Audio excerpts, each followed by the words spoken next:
Belezas são coisas acesas por dentro, tristezas são belezas apagadas pelo sofrimento. Lágrimas negras caem, saem. O poema O Navio Negreiro, escrito por Castro Alves, é uma obra que denuncia a escravidão no Brasil no século XIX. Ele demonstra de forma muito mais intensa o sofrimento dos africanos que eram trazidos à força para o país, revelando não só a crueldade física que enfrentavam, mas também o sofrimento psicológico e a desumanização que a escravidão causava. A obra descreve a viagem desses escravizados dentro dos navios negreiros, com imagens fortes que retratam a dor, o medo e a indignidade do cativeiro. Castro Alves usa metáforas, comparações e uma linguagem muito vívida para que o leitor sinta junto toda a tragédia daquele momento.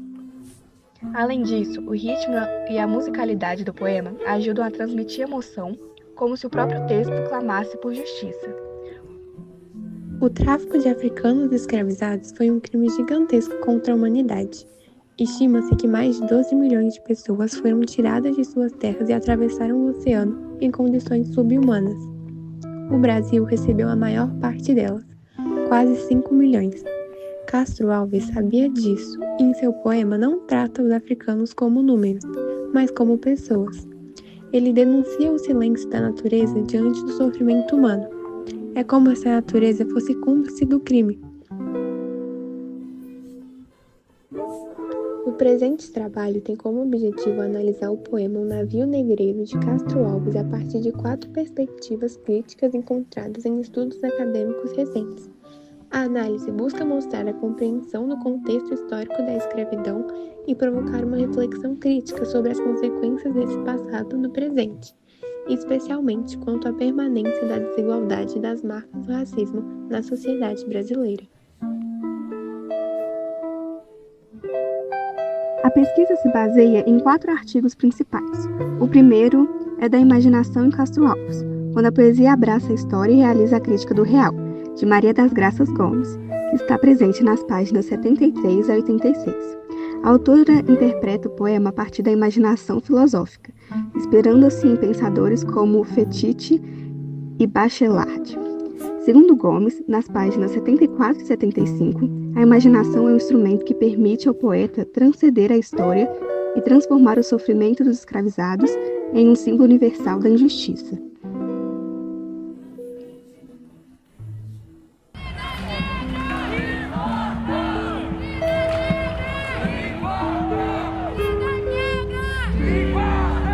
Entre as páginas 75 e 77, ela destaca também a chamada poética dos 4 elementos, água, ar, fogo e terra, que aparecem no poema como representações simbólicas da dor, da liberdade, da violência e da esperança.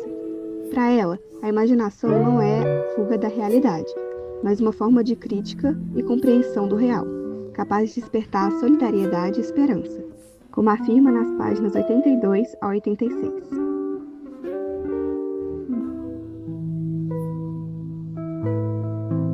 O segundo estudo utilizado é a hipérbole engajada, Deserto, Céu e Oceano, em O Navio Negreiro, de Andrea Cyrihal Werkema, entre as páginas 155 e 167.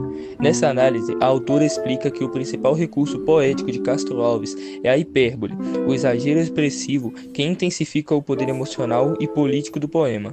Nas páginas 155 a 157, o Werkema observa que a grandiosidade das imagens e o tom oratório não diminuem o valor literário, mas ampliam o impacto moral da mensagem. Entre as páginas 158 e 160, ela mostra como o contraste entre a imensidão do mar e a miséria dos escravizados cria um efeito sublime e trágico. Já entre as páginas 161 e 165, ela destaca o momento em que o poeta denuncia o próprio Brasil abre aspas, e existe um povo em que a bandeira empresta, fecha aspas, como símbolo da contradição entre a liberdade nacional e a prática da escravidão. Por fim, nas páginas 165 a 167, o Erquema conclui que o exagero poético é o motor da força de Castro Alves, transformando o poema em um grito de liberdade e compaixão humana.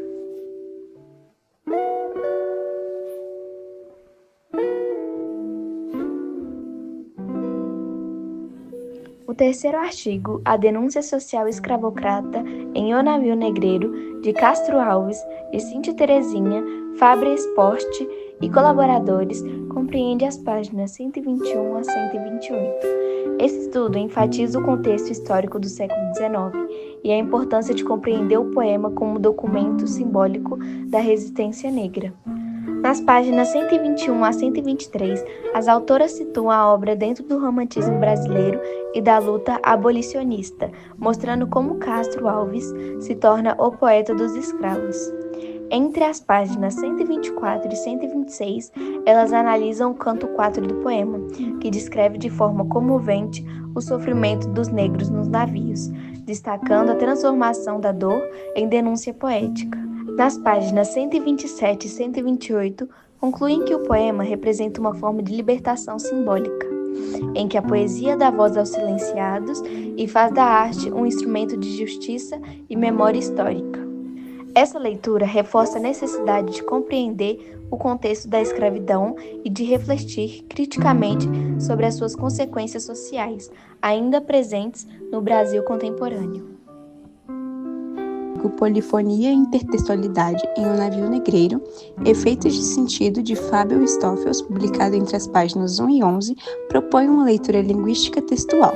O autor identifica a presença de múltiplas vozes e de várias referências intertextuais que ampliam o sentido do poema. Nas páginas 4 a 8, ele mostra o diálogo de Castro Alves com a Bíblia, especialmente com o mito de Cã e a história de Agar e Ismael, com a Divina Comédia de Dante Alighieri, invocada na expressão sonho dantesco, e com o poema das Esclavestes, de Henrique Heine, que trata do mesmo tema do tráfico negreiro.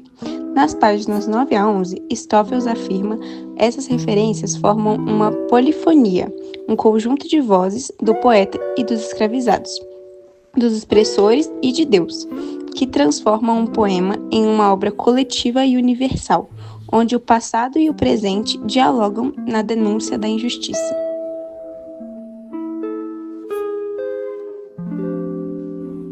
Em síntese, os 4 estudos mostram que O Navio Negreiro é muito mais que um poema de denúncia. Ele representa uma síntese do ideal romântico condoreiro, unindo imaginação, emoção e consciência crítica.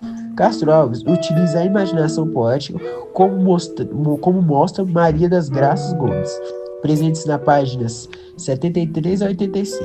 Para transformar o horror em arte, a hipérbole engajada como análise de André Werkheim, mostradas nas páginas 155 a 167, para ampliar o poder de sua mensagem, a denúncia histórica, destacada por Cíntia Postes, presentes nas páginas 121 a 128, para humanizar a memória da escravidão e a intertextualidade e polifonia, apontadas por Fábio Stoffels, mostradas nas páginas 1 a 11, para inserir sua obra num diálogo literário e moral que atravessa o tempo. Dessa forma, O Navio Negreiro não apenas retrata a escravidão, mas também convida à reflexão sobre as marcas que ele deixou na sociedade atual.